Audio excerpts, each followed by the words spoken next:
विद्यार्थी मित्रों नमस्कार। आज पुनः आपके बीच कक्षा 10वीं विज्ञान की एक सीरीज लेकर आपके बीच उपस्थित हुआ हूं। इस सीरीज में हम बात करेंगे सभी छोटे छोटे प्रश्न जितने भी हैं उनकी बात करेंगे, यानी इसमें आपके ऑब्जेक्टिव्स यानी बहुविकल्पी, रिक्त स्थान, सही जोड़ियां और एक वाक्य में उत्तर दो, सारे प्रश्नों को हम इसमें समाहित करेंगे। तो पहली सीरीज जो मैं लेकर आपके बीच उपस्थित हुआ हूं, ये अर्धवार्षिक और वार्षिक परीक्षा के लिए पूरी तरह से कवरेज करके मैंने बनाई है। साथ ही इस वीडियो के लिंक जो आपको डिस्क्रिप्शन में इसके साथ मिलेगी, वहां जाकर आप ऑनलाइन क्विज सॉल्व कर सकते हैं, रिक्त स्थान की पूर्ति वहां जाकर कर सकते हैं, जहां आपको कुछ भी लिखना नहीं होगा, सिर्फ टिक लगाकर अपने टेस्ट को प्रूव करना है, अपने ज्ञान को प्रूव करना है। बार बार टेस्ट दीजिए जब तक कि पूरे में से पूरे अंक प्राप्त नहीं हो जाते हैं।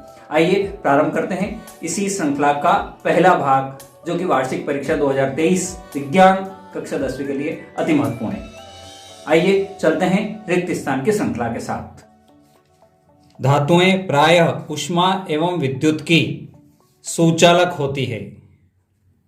सुचालक होती है, ये फिल इन द ब्लैंक्स कर दिया हमने।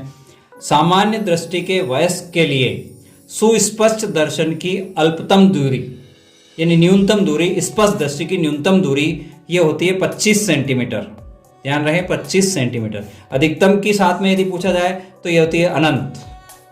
स्पष्ट दृष्टि की अधिकतम दूरी होती है अनंत। तंत्रिका तंत्र की प्रमुख इकाई न्यूरॉन। प्रतिबिंब की ऊंचाई एवं बिंब की ऊंचाई का अनुपात, यानी प्रतिबिंब की ऊंचाई और बिंब यानी वस्तु और प्रतिबिंब की बात कर रहे हैं यहां पर, तो प्रतिबिंब और वस्तु की ऊंचाई का अनुपात क्या कहलाता है? तो इसे आवर्धन कहते हैं। यह कहलाता है आवर्धन, मैग्निफिकेशन। आघात वर्धनीयता एवं तन्यता का प्रमुख गुण है, तो आघात वर्धनीयता और तन्यता धातुओं का जो प्रमुख गुण है, धातुओं के अंदर यह गुण पाया जाता है। अपुष्पी पादपों में जनन होता है, यह होता है अलैंगिक जनन। अलैंगिक जनन अपुष्पी पादपों में, जिनमें पुष्प नहीं होता है। प्रिज्म के दो फलकों के बीच का कोण प्रिज्म कोण कहलाता है। प्रिज्म कोण कहलाता है। पौधों में केवल समन्वय होता है, तो पौधों में केवल रासायनिक समन्वय होता है। रासायनिक समन्वय होता है। एक अश्व शक्ति कितने वाट के बराबर है? तो इसका उत्तर है 746 वाट के बराबर एक अश्व शक्ति यानी हॉर्स पावर होता है। पीढ़ी दर पीढ़ी विभिन्न लक्षणों का संचरण, एक पीढ़ी से दूसरी पीढ़ी तक विभिन्न लक्षणों का संचरण आनुवांशिकता, आनुवांशिकता कहलाता है।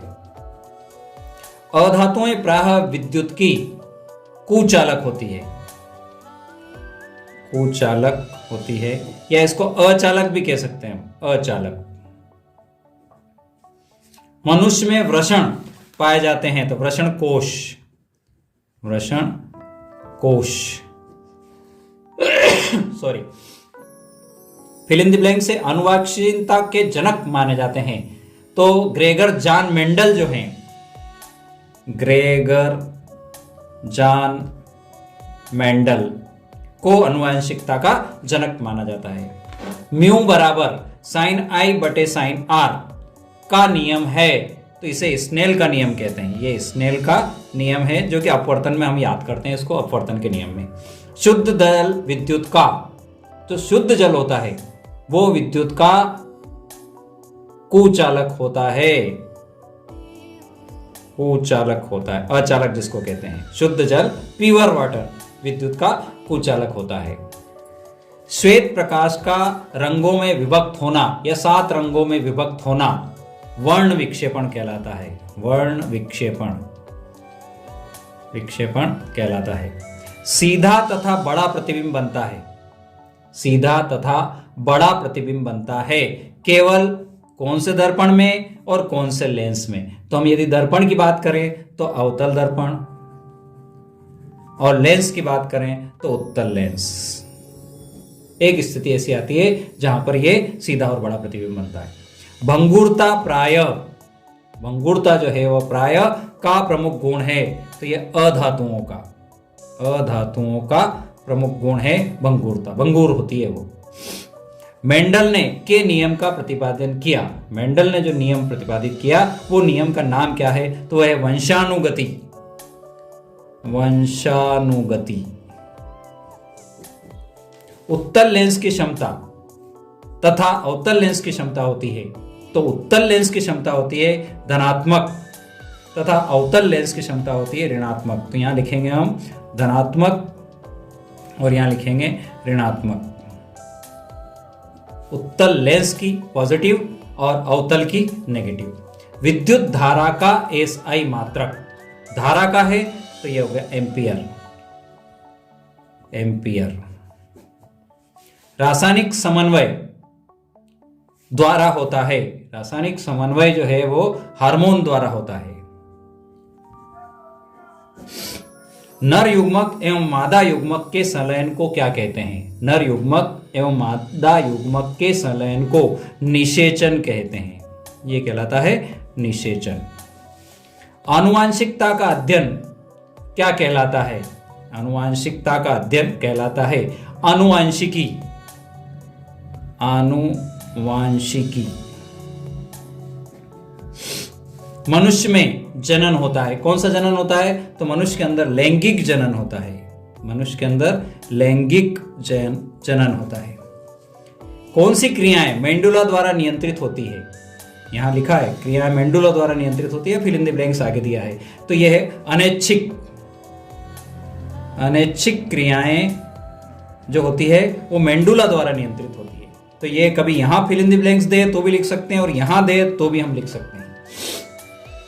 27 है हमारा विद्युत विभव का एसआई मात्रक। वहां धारा का था, यहां विभव का, तो ये हो जाएगा वोल्ट। ये हो जाएगा आपका वोल्ट। का उपयोग थर्मामीटर एवं बैरोमीटर में होता है।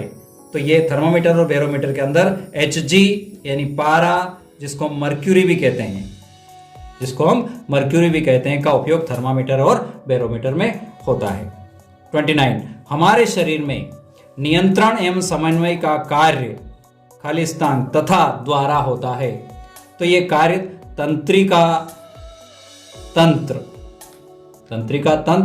तथा हार्मोन द्वारा होता है, तथा हार्मोन द्वारा होता है। मादा और गर्भस्थ शिशु के बीच जैविक संबंध स्थापित करने वाला उत्तक, यानी मां और उसके शिशु जो गर्भ के अंदर है के बीच जैविक संबंध स्थापित करने वाला उत्तक होता है प्लेसेंटा।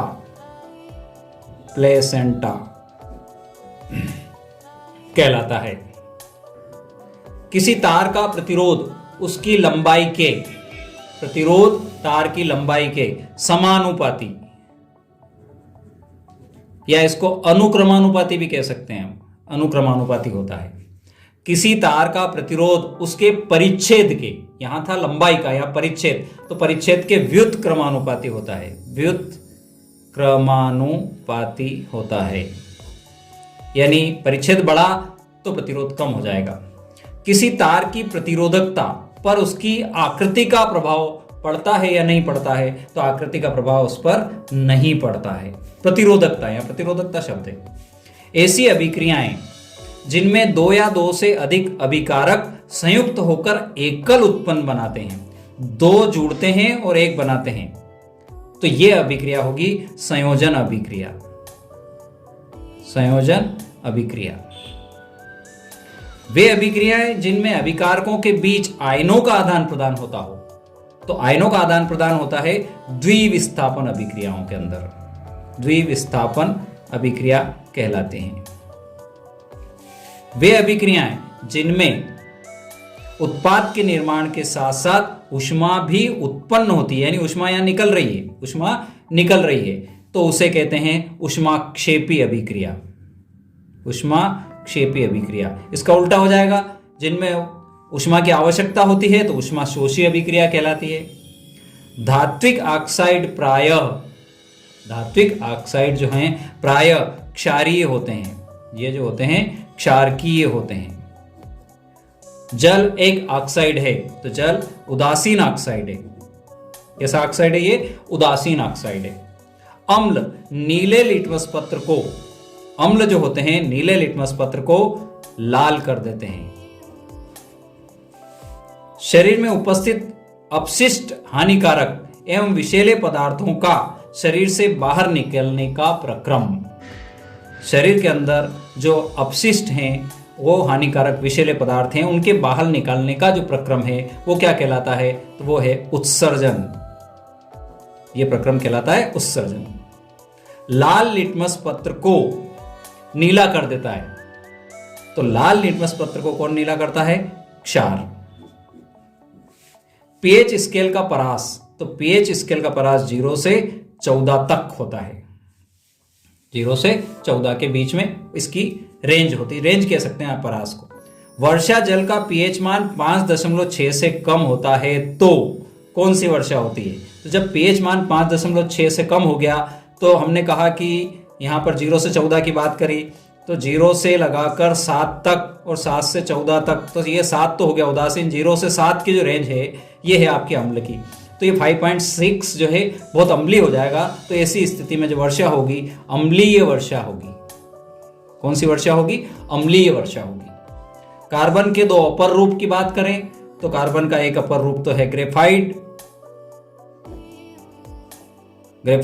और दूसरा है हीरा, डायमंड।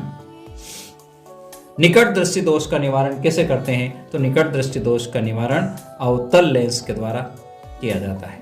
अवतल लेंस का चश्मा लगाकर किया जाता है। मित्रों, इस वीडियो की लिंक में आपको एक डिस्क्रिप्शन में एक लिंक मिलेगी जहां जाकर आप ऑनलाइन टेस्ट दे सकते हैं। और अगला जो सीरीज आएगी वो सही जोड़ियां आपके वार्षिक और अर्धवार्षिक परीक्षा के लेकर पुनः उपस्थित हों। अगर वीडियो पसंद आए तो लाइक करें, शेयर करें, अपने साथियों को बताएं ताकि वो भी इस प्रकार के वीडियो का लाभ ले सके। वीडियो अंत तक देखा उसके लिए बहुत बहुत धन्यवाद। ओके, जय जिनेंद्र।